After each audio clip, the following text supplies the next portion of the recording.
Assalamualaikum warahmatullahi wabarakatuh. Selamat pagi anak-anak. Sekarang kita mulai belajar lagi ya.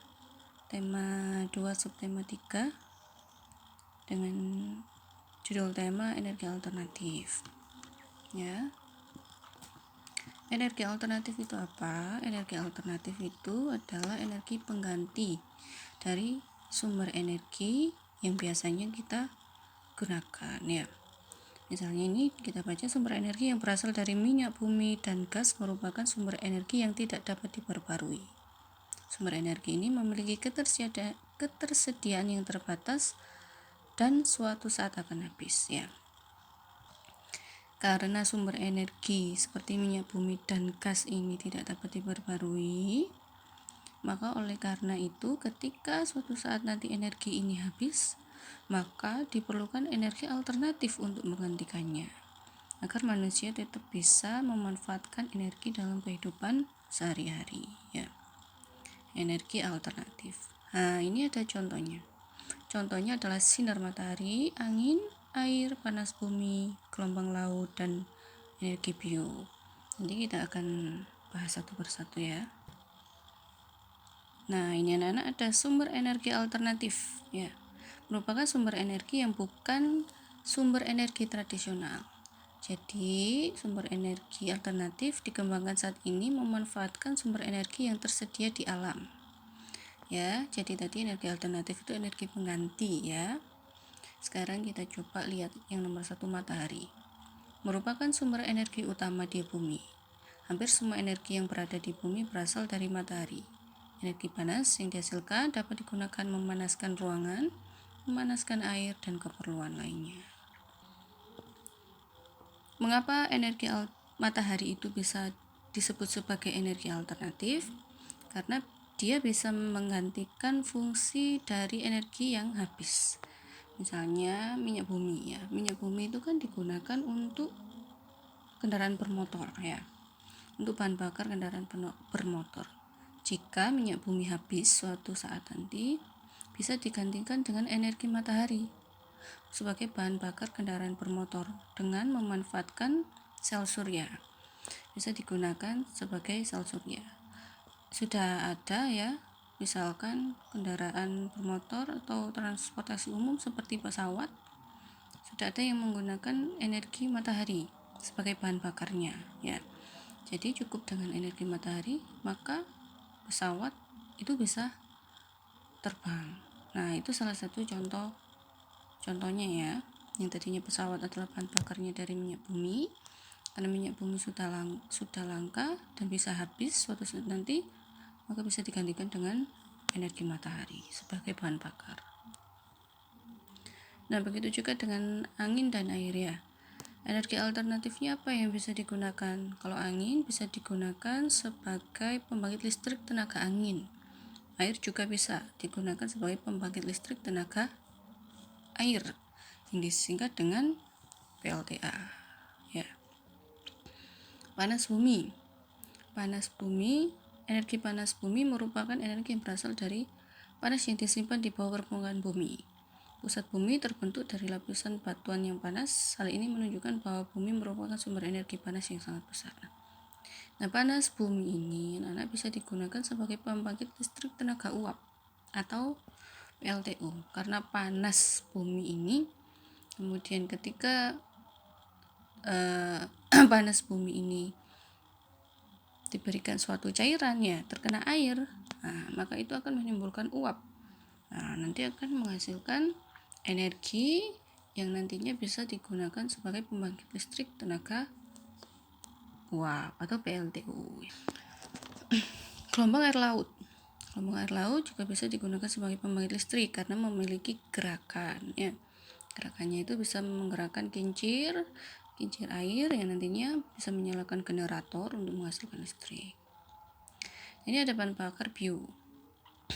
Bahan bakar yang berasal dari makhluk hidup, baik hewan atau tumbuhan ya.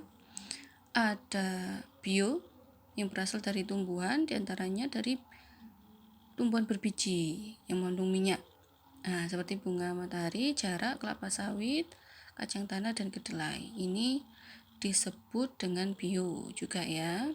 disebut dengan biodiesel yang berasal dari tumbuhan. Biodiesel digunakan untuk menggantikan solar, ya. Itu dari tumbuhan yang berbiji, disebut biodiesel. Nah, ada lagi bioetanol. Bioetanol ini bahan bakarnya dari singkong, ubi, jagung, dan sagu. Ini namanya bioetanol. Nah, biodiesel dan bioetanol ini juga bisa menggantikan minyak bumi. Ya, biasanya kalau kendaraan bermotor atau mesin diesel ya, menggunakan minyak bumi, solar itu ya, atau bensin. Nah, ketika nanti habis minyak buminya bisa digantikan dengan bioetanol atau biodiesel dari tumbuhan dan hewan. Nah, ada lagi biogas. Biogas berasal dari kotoran ternak, ya, kotoran ternak dari hewan. Itu bisa diolah menjadi biogas, menjadi bahan bakar alternatif juga. Nah, ada pertanyaan, apakah penggunaan energi alternatif bisa mengurangi kerusakan lingkungan? Ya, bisa ya jawabannya. Karena kita tahu energi minyak bumi, gas alam itu diperoleh dari alam, dilakukan dengan melakukan penambangan, ya. Penambangan di perut bumi untuk menghasilkan minyak bumi dan gas alam yang digunakan sebagai bahan bakar. Dan lama-kelamaan kalau dilakukan akan merusak lingkungan, ya, merusak lingkungan. Jadi kita gunakan energi alternatif itu gunanya supaya menghindari kerusakan lingkungan, ya. Dari apa tadi? Dari matahari, dari air, dari panas bumi, ya, itu dari lingkungan, ya. Nah, ini ada tabel penghematan energi ya, anak. Nah, ini menghemat energi itu banyak caranya.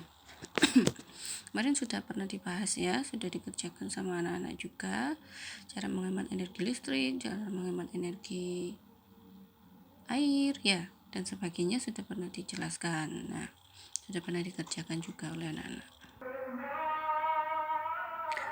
Nah, ini anak-anak ada namanya poster. Poster itu adalah himbauan yang dilakukan dalam bentuk tulisan dan gambar, ya. Nah, ini namanya poster untuk mempengaruhi orang lain melakukan hal yang positif. Ini contohnya poster matikan TV jika tidak ditonton. Ini namanya poster, ya. Untuk mempengaruhi orang supaya bertindak positif menghemat energi. Matikan lampu di siang hari, ya. Ini namanya poster. Nanti tugasnya anak-anak adalah membuat poster. Ya, di buku gambar, di gambar yang bagus. Membuat poster ada gambarnya, ada tulisannya. Tulisannya intinya tentang menghemat energi. Bisa matikan TV jika tidak ditonton. Bisa dengan kata-kata ini atau kata-kata yang lain. Misalkan matikan atau tutup keran air bila tidak digunakan. Nanti dikasih gambar menutup keran air, ya. Nah, ini anak-anak juga salah satu contoh energi alternatif, ya, mobil listrik. Nah, biasanya mobil itu kan bahan bakarnya dari minyak bumi, dari bensin, ya, atau solar. Namun di sini ada mobil listrik dengan tenaga listrik yang digunakan. Nah, ini juga merupakan salah satu energi alternatif. Listrik menjadi energi alternatif, ya. Dan kita punya kewajiban dan hak terhadap lingkungan. Ya, ketika kita sudah menggunakan energi, maka kita harus menjaga lingkungan itu agar tetap lestari, ya. Menggunakan energi dengan bijaksana, dengan menghemat. Nah, itu cara-cara kita atau kewajiban kita terhadap energi. Nah, kita apa? Ya, memperoleh energi dari lingkungan, ya. Seperti itu. Nanti anak-anak bisa baca ini, ya. Bisa dibaca halaman 133 di buku tema 2, ya. Nanti dibaca ini. Nah, ini Bu Guru menjelaskan sekilasnya, nanti bisa dibaca, dipahami lebih lagi biar ilmunya lebih banyak, ya. Nanti tugasnya anak-anak bisa dilihat di classroom, ya. Terima kasih.